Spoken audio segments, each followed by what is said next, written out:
পিলখানায় BDR বিদ্রোহের সাথে রাজনৈতিক দলের নেতারা জড়িত ছিলেন বলে জানিয়েছেন জাতীয় স্বাধীন তদন্ত কমিশন।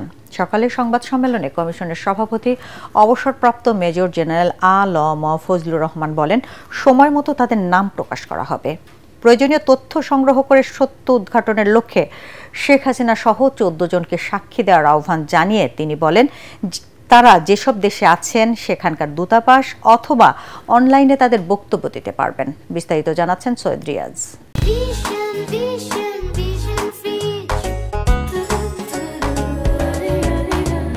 তথ্য উপাত্ত হারিয়ে গেছে, নষ্ট হয়ে গেছে, মানুষ মরে গেছে, বিদেশে চলে গেছে। প্রায় 16 বছর আগে পিলখানা সদর দপ্তরে ঘটে যাওয়া বিডিআর হত্যাকাণ্ডের তথ্য উদ্ঘাটনে কিছু জটিলতা সৃষ্টি হয়েছে জানিয়ে স্বাধীন তদন্ত কমিশনের সংবাদ সম্মেলনে বলা হয়, ইতোমধ্যে বহু আলামত নষ্ট ও সাক্ষীর মৃত্যু হয়েছে।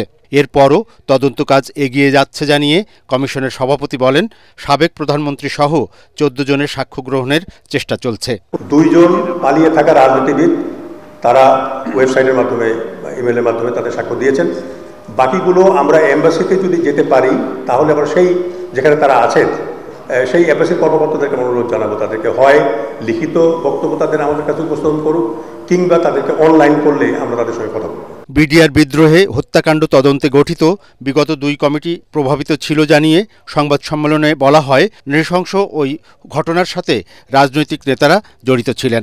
আমাদের আগে 2টা তদন্ত কমিশন তদন্তকে ভিন্ন খাতে প্রবাহিত করবার জন্য জঙ্গিবাদকে আনার চেষ্টা করা হয়েছে। রাজনৈতিক নেতৃবৃন্দ জড়িত এইরকম তথ্য আমরা পেয়েছি, এর বাইরে আমরা এই মুহূর্তে বলতে চাচ্ছি না। আপনারা অপেক্ষা করেন, এরপরে তদন্ত যখন ফাইনালি আমরা প্রকাশ করব তখন আপনারা জানতে পারবেন। বিডিআর হত্যাকাণ্ড নিয়ে ইতিমধ্যে যেসব বিচার সম্পন্ন হয়েছে বা যে মামলা বিচারাধীন রয়েছে, সংবাদ সম্মেলনে এ নিয়ে কোনো মন্তব্য করেনি কমিশন। সৈয়দ রিয়াজ, এটিএন বাংলা, ঢাকা।